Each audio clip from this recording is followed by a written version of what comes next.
안녕하세요. 케니입니다. 수업 계획 말씀드리도록 하겠습니다.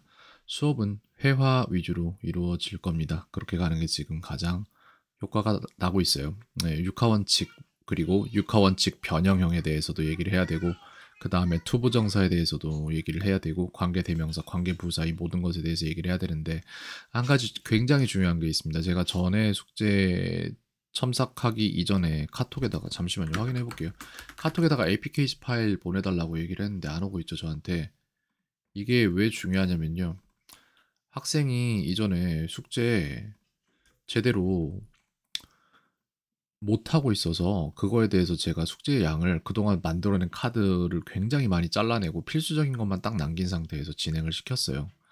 근데 그렇게 학생이 해야 될 수밖에 없는 상황이어서 그동안 제가 맞춤형으로 다 만들었던 카드들을 싹 다 제거를 했어야 됐는데 근데 그런 다음에 학생이 어느 날인가 갑자기 또 예전에 하던 카드들을 어떤 APK 파일을 잘못 눌러가지고는 그걸 싹 다 다시 추가를 해서 다시 하고 있더라고요. 그러면 말이 안 되는 일이 일어나거든요. 그 상황에서는.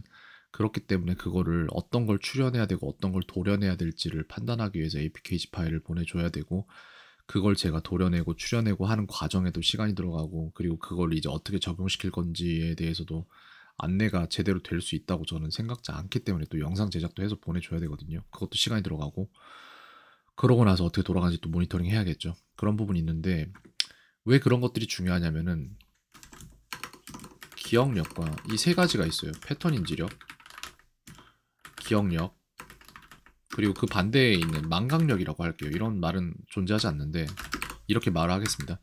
패턴 인지력이 높으면 기억력도 높아요. 왜냐면은 보존을 잘한다는 얘기예요. 패턴화 시켜서. 근데 기억력은 또 다른 의미로서 달라질 수도 있어요. 기억력이 좋은데 패턴 인지력이 안 좋을 수도 있어요. 왜? 그냥 단순 기억력을 오래 가지고 가는 학생들도 있어요. 솔직히. 그 부분이 있는데 SJU 학생 같은 경우는 이 두 개가 다 낮아요. 그런 부분이 있기 때문에 그 반대쪽에 있는 힘, 뭔가를 배우면 자꾸 있는 힘, 이게 높아요. 이게 높기 때문에 이걸 막기 위해서 저희가 지금 숙제를 완전히 맞춤형으로 해서 해야 될 것만 따다닥딱 주고 있었던 거거든요. 근데 이게 또 어디서 잘못 가져와서 그렇게 하고 있으면은 문제가 되는 게 뭐냐면요. 그러면은 배워야 될 것들을 보존해야 되고 그 다음에 잊어먹어야 될 것들을 잊어먹지 말아야 될 것들을 잊어먹지 말게 하려면은 숙제를 제대로 줘야 되고 거기에서 디테일을 다 잡아내는 모습을 보일 때까지 그걸 위한 집중적인 훈련을 해야 되거든요. 근데 이거를 본인이 전력으로 거부해내요. 숙제 안함의 문제도 있고 숙제 안함, 대충함, 한척함, 틀리고 맞았다함 등등 너무 많아요. 아 이것도 있다 또 추가된 패턴이 있죠. 소리 빼고 녹화함 이런 패턴도 있죠. 그러니까 정말 다른 수업에서는 본 적 없는 패턴들이 몇 가지가 나와요. 숙제 안 한 거 대충 하면 봤죠. 물론 그런 적 있죠. 다른 학생들도 한척함 드물었어요. 한 번인가 두 번인가 있었어요. 이런 케이스는 틀리고 맞았다함은 있어요. 이것도 있어. 심지어는 소리 빼고 녹화함은 없었어요. 그리고 이것도 있었다 참. 했던 영상 또 보냄.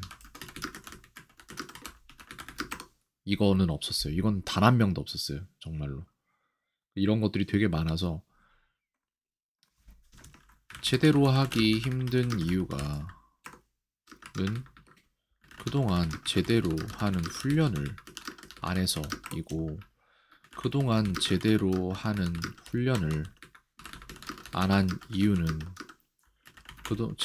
제대로 하기가 힘들어서 이거거든요. 지금 무슨 얘기냐면은 얘네 두 개가 서로 꼬리를 물고 이렇게 돌아요. 빙글빙글. 그리고 이게 지금 저희가 부르는 악순환이거든요.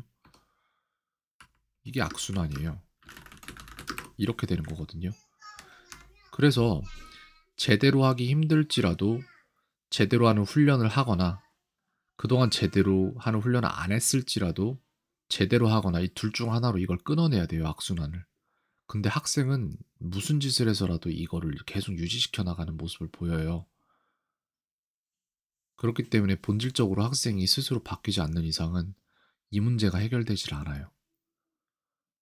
어디 가서 누구한테 배워도 이 망각력을 막을 사람은 없어요. 뇌에 대한 이해나 패턴 뭐 행동 분석적인 그런 사람들은 아무도 없을 겁니다. 그렇기 때문에 학생이 딱 하기만 하면 될 만한 방법들과 딱 학생에게 맞는 정보들만 추려서 그렇게 줬는데도 그게 안 되고 있으면 그건 정말 정말 정말 힘든 거예요. 그리고 따라잡기도 힘들어요, 이제부터는. 점점 느낄 거예요. 한 해 한 해 갈 때마다 아마 한 3달에 한 번씩 계속 느낄 겁니다. 아마 격차가 계속 벌어진다는 것을. 그게 진짜 무서운 거거든요. 그렇기 때문에 제가 숙제를 요청을 했잖아요. APK 파일을 추출해서 보내달라고. 그게 어제 일이었는데 아직까지 안 오고 있죠, 또. 이런 게 되게 좀 무서운 거예요. 왜냐면은 본질적으로 스스로 바뀌지 않으면서 안도를 얻을 수 있는 것은 단순함기예요. 이걸 하고 있으면은 그 순간에 뭔가 된다라고 착각이 들거든요. 근데 점점 외울 양이 많아져요. 외울 양이 점점 많아지는데 외운 만큼 고스란히 잊는다. 이게 계속 일어나요, 이런 일이. 그래서 굉장히 무서운 일인데 어쨌든 수업 계획설에서 말씀드릴 부분은 아닌데 저는 숙제를 좀 첨삭을 하고 오늘 수업에서 어떻게 해야 될지, 뭘 더 말해줘야 될지, 뭘 더 해줘야 될지 이런 것들 좀 고려하고 싶었는데 숙제 자체가 안 와버리더라고요. 그런 문제점들이 있습니다, 지금 현재. 근데 수업 계획은 여전히 같습니다. 회화, 육하원칙, 육하원칙 변형, 투부정사, 관계대명사, 관계부사. 이게 영어에서 제일 어려운 부분이에요. 가장 기본이면서 가장 어려운. 영어는 그래요. 가장 기본이 가장 어려워요.